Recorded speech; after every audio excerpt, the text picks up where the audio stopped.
The woman that Asya had met, named Julia, her beauty was more remarkable than she could have ever imagined. Her hair, looking as though it had been crafted from the finest of gold and kissed by the rays of the sun. Her eyes, twinkling like emerald, chiseled from perfect stone. Her skin, soft and as fair as a cloud. Her figure of beauty, unparalleled. Although she did look as though she were about to pop, the woman was pregnant. And by her side, not too far away, a young man who looked as though he had come from cutting trees, his face etched in dirt and sweat, but he looked as though he were proud of his work.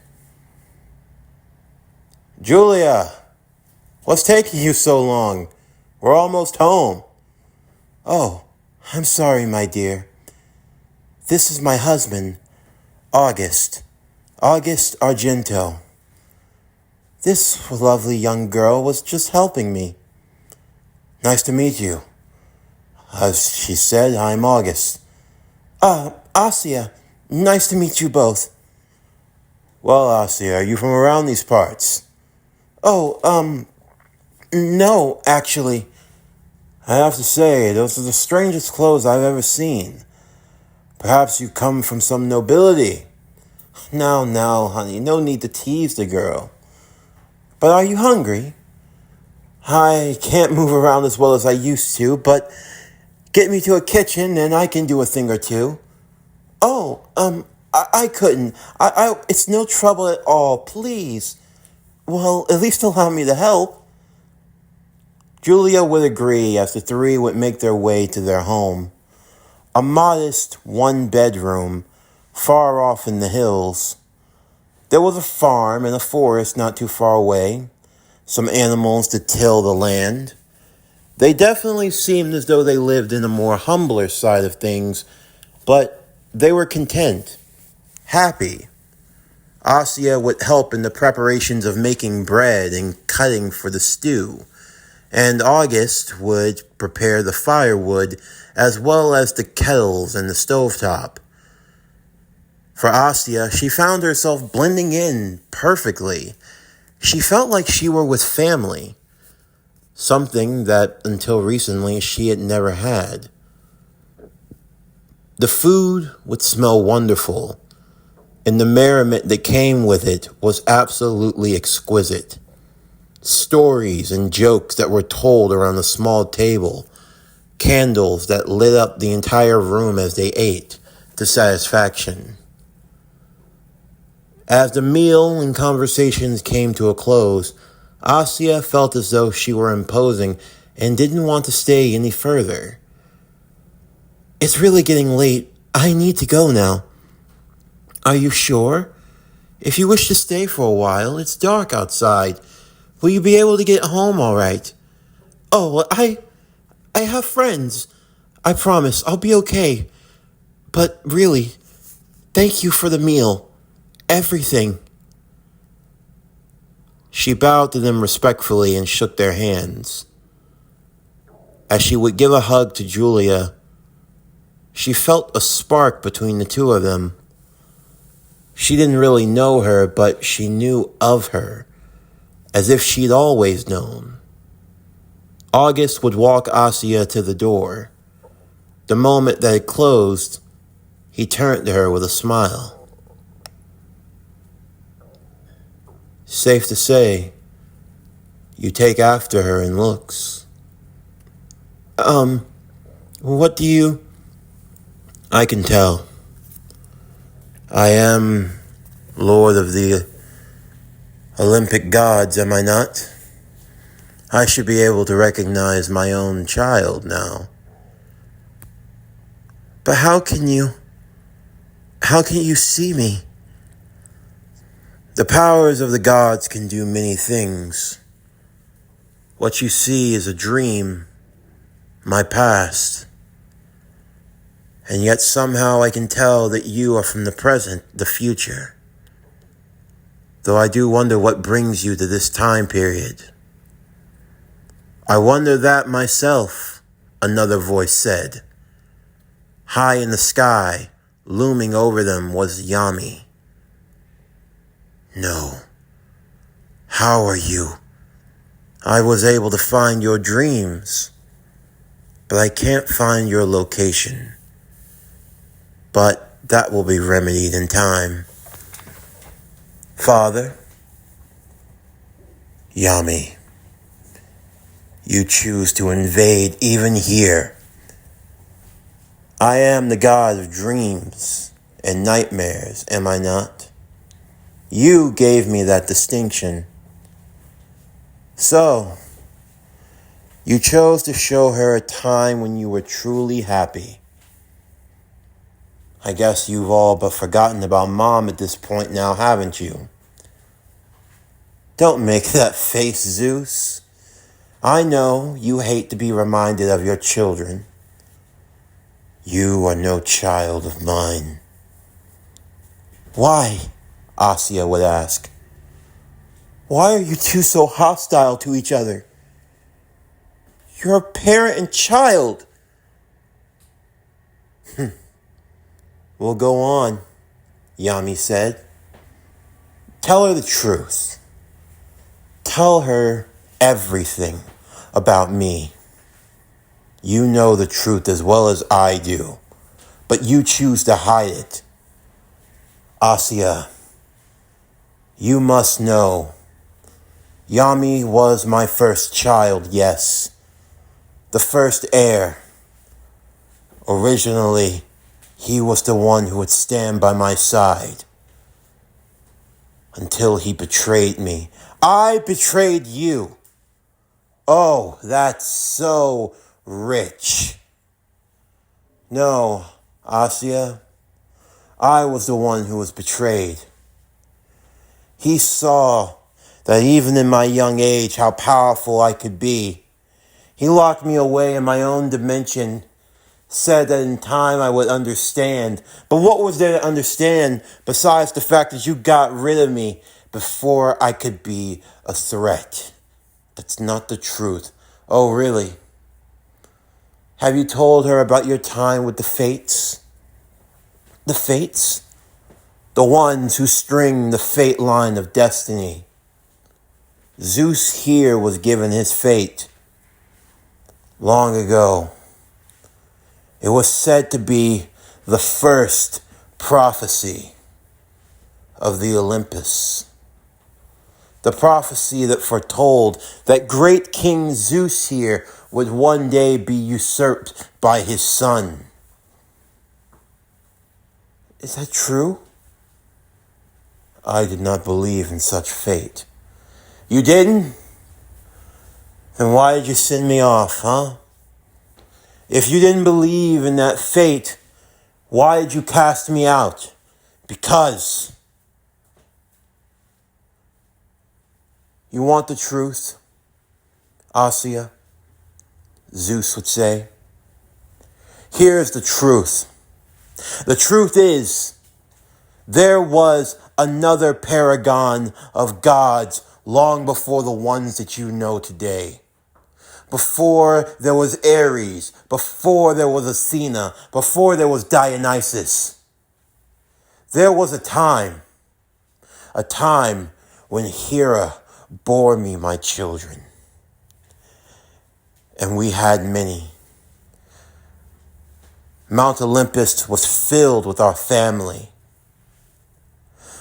But then there was one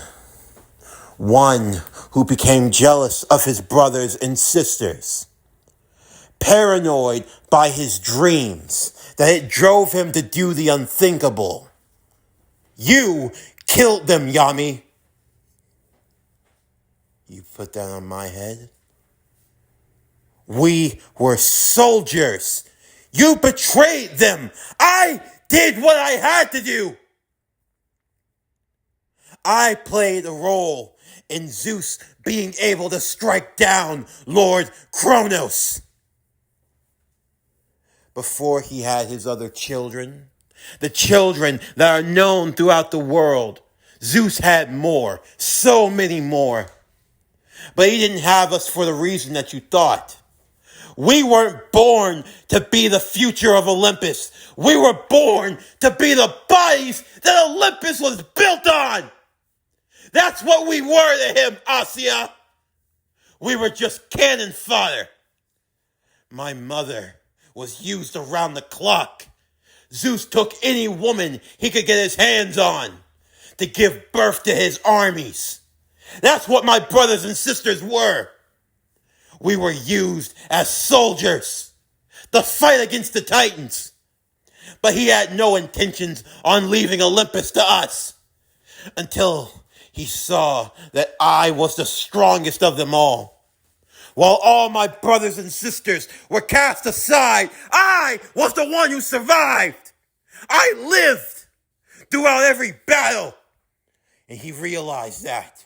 He realized what I was capable of. I was the one who held off Kronos for 100 days and 100 nights.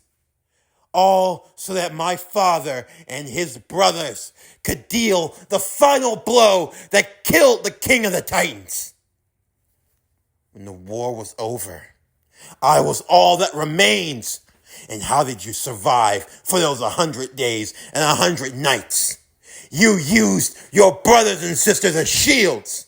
You led them to die. You gave birth to us to be slaughtered. That is what you did, Zeus. Don't deny it. They never had a chance. None of them. Titus, Cecilia, Julius. How many more of them had to die for your war? Because we had to do what you were never strong enough to do. Zeus's power in those days paled to what he was, even in his twilight years, Issei. No. In the beginning, he couldn't use his power to the fullest extent. We were created to buy him time. And that's what we did. That's what I did. That's what you trained me for. That's what you raised me for. To be the best of the best. And I did that. I fought every battle you gave me. And I won. I never failed you. And what did you do when it was over? You casted me aside. You abandoned me to that hell. And you forgot me.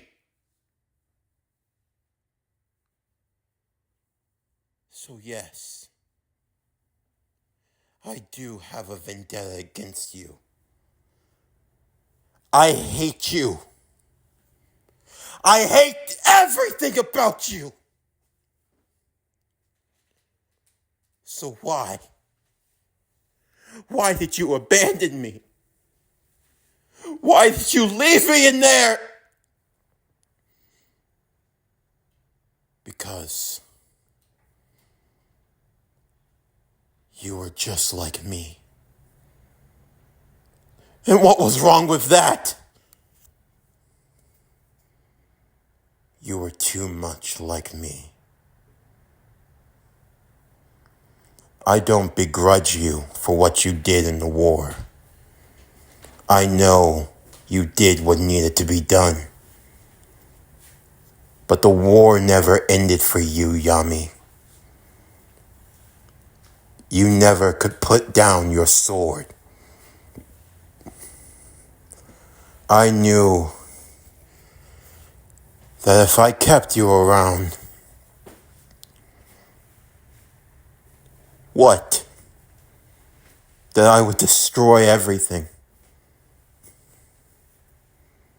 You created me. You made me. You used me, and then you abandoned me. So that's it. Look at what you've done. Olympus burns. The gods have been scattered.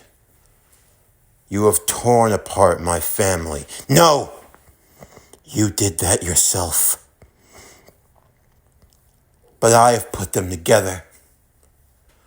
I will be greater than you ever were. I have done the impossible. I have joined the gods and the titans.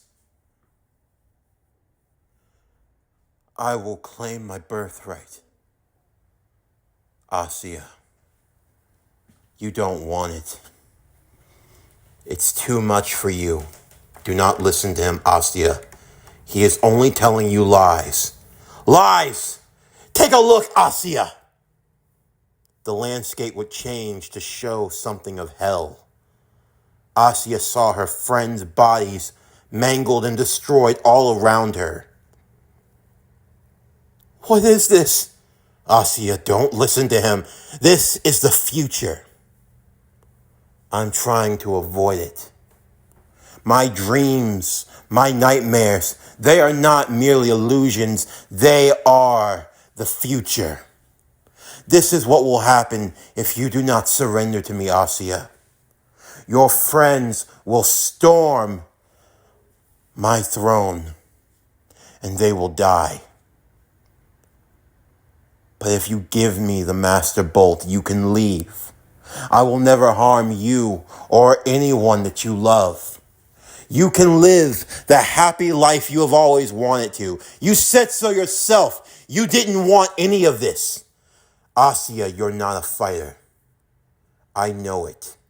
I've seen your dreams. I see the nightmares that plague you. I know what you truly are. Asya backed away. You couldn't do anything for your friends. When they suffer, when they scream in pain, what can you do for them? You've always been a liability, a lost cause. You even forgave the girl that killed you. I know that you still have those nightmares about her. It terrifies you that Rainier might one day sniff out your life and that there's nothing that you can do about it. I know, Asya. You can't hide them from me. You don't have to be afraid. Just give it to me. I promise. It'll be a lot easier that way. Yami would reach out his hand for Asya. But as she reached forward, wanting to spare herself of the worst possible outcome, the landscape would change once more. Asya always remembered her friends, why she had faith in them. She knew that no matter what, she could always depend on them. I can't. You'll hurt innocent people. I can't give it to you. I'm sorry, but I can't. Asya would run away as the dream would begin to shift. Yami would stare. As he awoke, she's still hidden from me. We'll have to double our search. If we must tear Olympus apart, then so be it. Rias would be held as Gaia and the others greeted her in her cell. You are awake, Crimson Princess? What do you want? Yami stepped in, pushing everyone aside as he reached the cage that held Rias. It seems like scaring your friends isn't going to be enough. Asya, you mean? You don't give her enough credit. You think that just because you're the god of dreams and nightmares, That you think that you can just frighten her into doing what you want? If that's truly what you believe, then you really are a fool. The House of Grimmery will never give in to fear, and she is one of my proudest of members. I have faith in her to do the right thing. You're right. She's not afraid. She's not afraid of me. But she is afraid of losing you. Do you think that I'm scared of death? No. No, you're not afraid of death. But I know what you are afraid of. What your death will do. Your death will break so many of your friends' hearts, especially that boy. Leave Issei alone. What? I can just imagine it now. Your crimson flame knight, rolling about through Olympus to avenge his beloved, seeing what I've done to your body, the ways that I can torture you, the ways that we can hurt you. It will be all to break his poor little heart. Leave him alone. What? You know the pain that will be etched inside of him because he will be reminded of his failures when he sees your severed head at the end of my sight. I'll just as soon kill you. You won't do anything. You'll be the good little bait that you were meant to be. One way or another, we will get what is ours. You can't change that. Meanwhile, Issei and Shala would make their way through Olympus to the south, to Hephaestus' workshop. While it was occupied, it wasn't under guard. Not yet, at least. I know a way that we can sneak inside. Follow me. Hephaestus' shop was like a factory. There were people who were still at work, although many of his workers had gone off. He had mechanical servants that were still running the factory to its full capacity. But of course, for Issei and for Shala, as they made their way within, they would soon learn that they weren't the only ones in there. Azazel and the others had reconvened here as well, being led by Artemis. Issei! Akano and Rainier immediately jumped into his arms, Konako and Zenobia soon following. Good to see you're still in the world of the living, man, Kiba said. I'm glad you're okay, Gasper said. I figured you would have come roaring in here with your car. Yeah, it got destroyed in the fight. If a car is what you're looking for, I might be able to help. Hephaestus doesn't trust many people in his workshop, Artemis said. But to the ones that he does, we have special access here. Artemis would lead them through some of the passageways to an underground workshop. Weapons, tools, and everything else. Grab what you'll need for a fight. So you have access to one of the strongest armories in the world? Kiba would ask. Not just me. There's also Hephaestus' son as well. His son?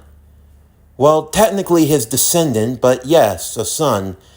He was a wealthy man in the world of the living on Earth, but tragically when he died, Hephaestus took him in and raised him here. I will say that of all of people who have been Hephaestus' descendants, he's definitely the most qualified. In fact, he's one of the few mortals who's been able to reach the rank of godhood. Godhood? That's something that's even possible? Yes, Artemis would say. He's actually earned himself a cute little title. He calls himself the Scientist Supreme. Scientist Supreme? Yes, Azazel said. Scientist Supreme. It's for one of the smartest of people in the known universe.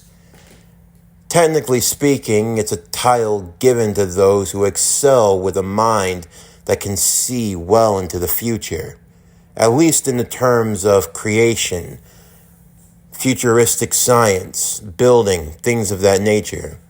A lot of people have held it through history, but it wouldn't be surprising that a descendant of Hephaestus was able to do it. Yes, although at times he can be a little annoying. He likes to parade himself as a genius, millionaire, playboy, philanthropist. Gods are philanthropists now? Kiba asked. It depends, more or less. Though the last time anyone saw him, he was chasing skirts. Hephaestus has been looking to retire for a while now, to have someone take his place on the throne. I really wish he were here right now, but we have no way of tracking him. Is there any way that I can make a call out of here? There's no way I can get a signal with my magic. You should be able to, but once you do, they'll likely know our location. You, Spirit Boy, Artemis would say. She would lead him over to where Hephaestus had a collection of human cars. You say you need a new vehicle. Take any one of these. I'm sure it will suit you well. Wow! Look at this collection, Issei said. I don't know where to start. I've always wanted to have something like this. Look at all these cars. Issei felt like a kid in a candy store, looking at all the vehicles that were at Hephaestus' disposal. He couldn't believe it. As he perused through the rows and rows of cars, Artemis would try to get his attention. We're on a bit of a schedule right now. Don't think there's enough time for you to pick and choose which car you want. Just pick one and get going. Oh, yeah, right. Issei would look to see which car he wanted for himself before finally settling on the perfect pick. Oh, hell yeah. A 1969 Dodge Charger. She's perfect. Though, gotta do something about the color. The color? We don't have time for that. We do. I just need this. Issei reached out and grabbed a couple of cans of black paint. Oh yeah. I already got a perfect name for you. Hell Charger. It was just then that an announcement would be made all through Olympus. Yami addressing the citizens as well as his enemies. Enemies of Olympus, we have entertained this farce for long enough. You have stolen what belongs to the rightful king of Olympus, and your treachery will not be tolerated. You have 12 hours to return the Master Bolt. Otherwise, Rias Gremory will be executed for your crimes. What? What? What the hell?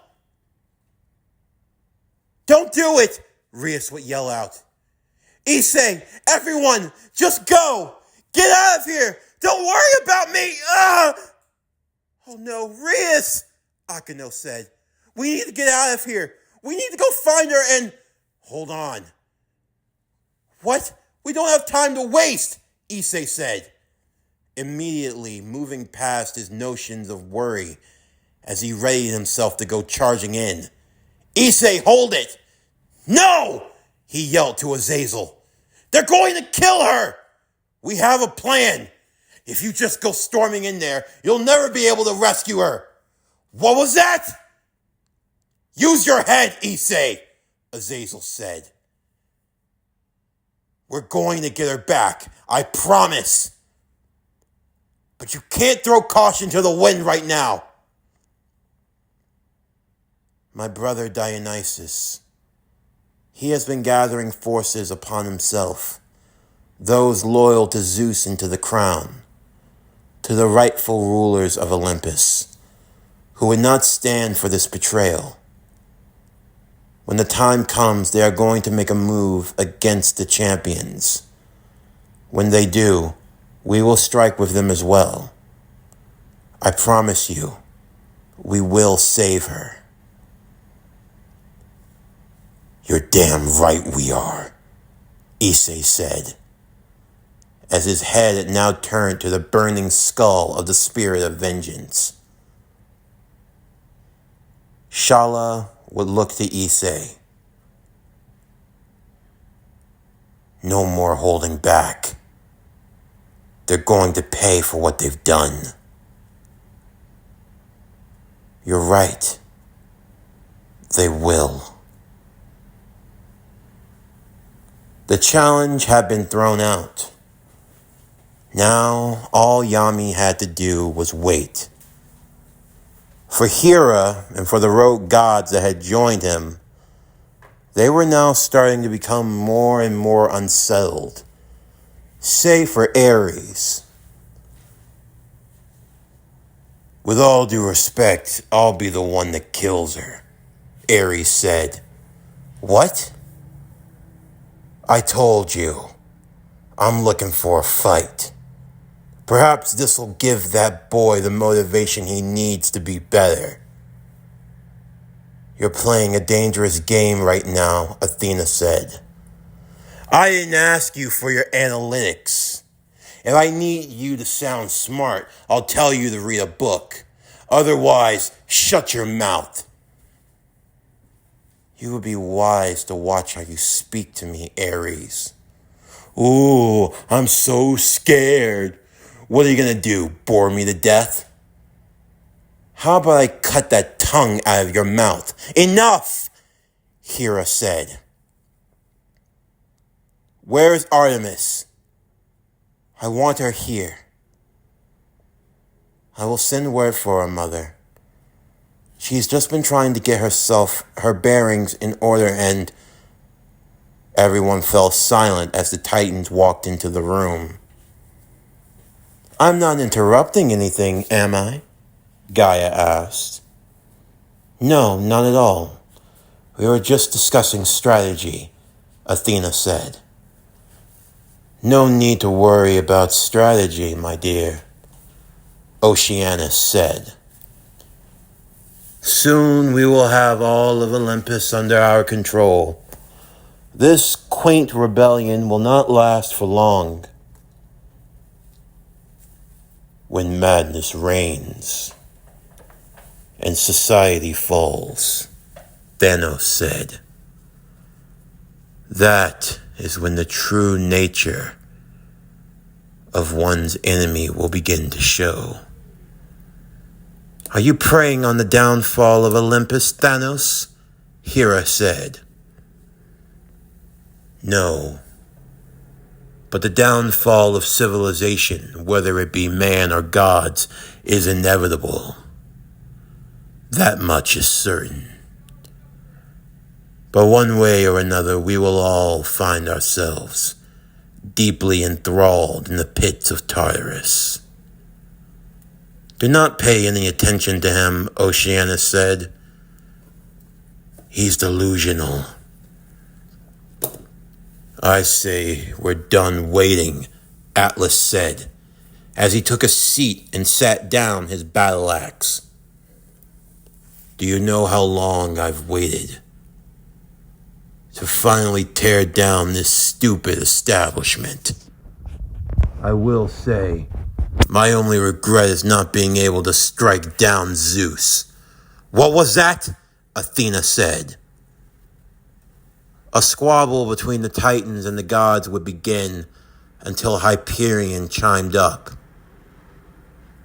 Will you all shut the hell up? Or do you want me to kill you? I want Artemis and Dionysus brought here. Like I said, no loose ends. Very well. I will have them summoned here at once, Hera said. They have 1 hour.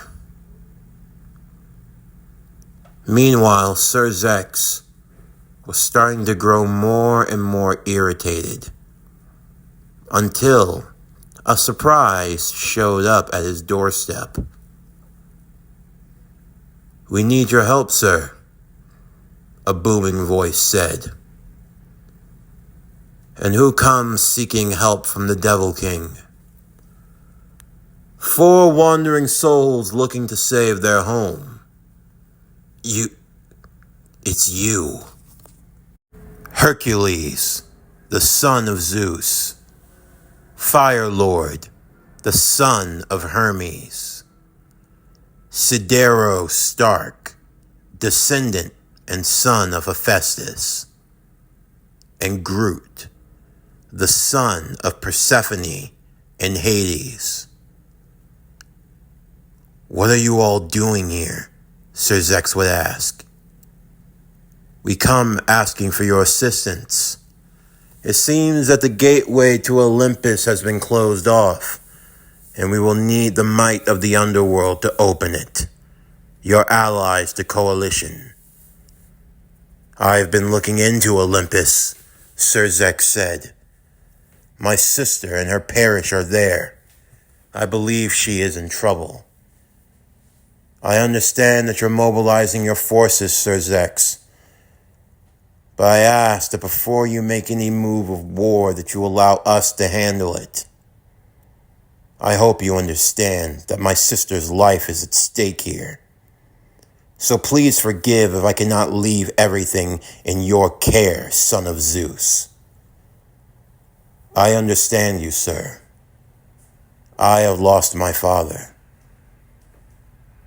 So have I, Fire Lord said. I can no longer feel his presence. They have struck him down.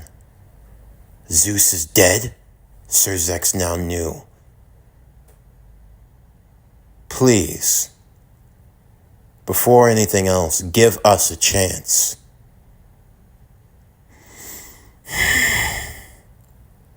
You have 24 hours. If I don't hear from you, I am coming to Olympus myself, along with my armies and the coalitions. And if anything has happened to my sister, all of Olympus will burn. I'm sorry, but there's no other way. We understand. We will not let that happen.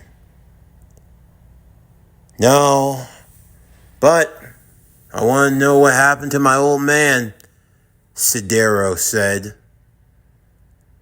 I am Groot. We'll make a way for you. How long will it take? 9 hours. Be prepared. Once the gateway is open, you won't have long to travel through.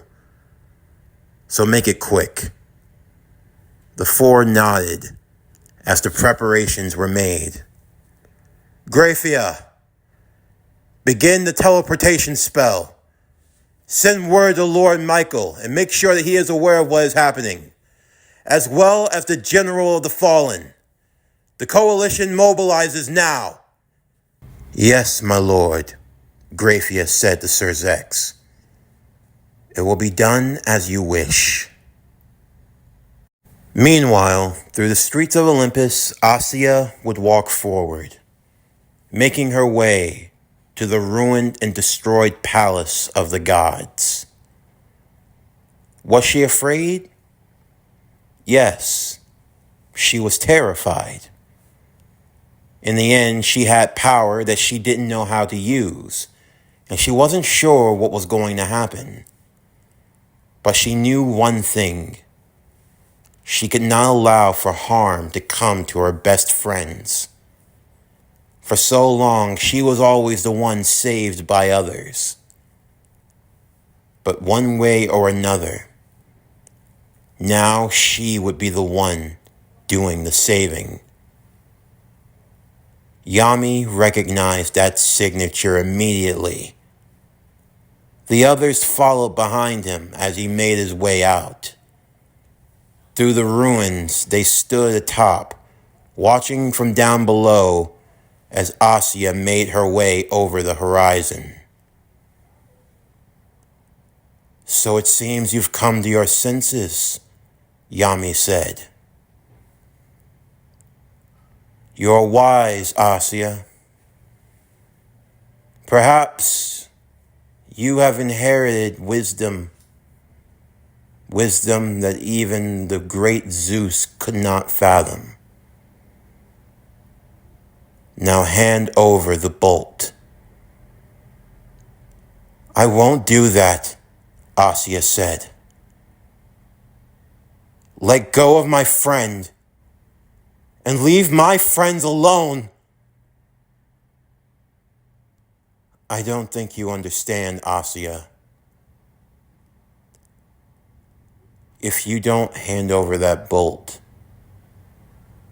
you and your friends are going to die.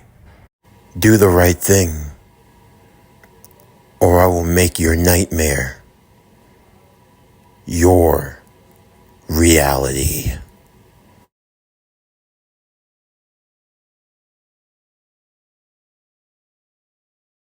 This concludes High School DxD Spirit of Vengeance. What if Issei was the ghostwriter? Season 5, Part 9.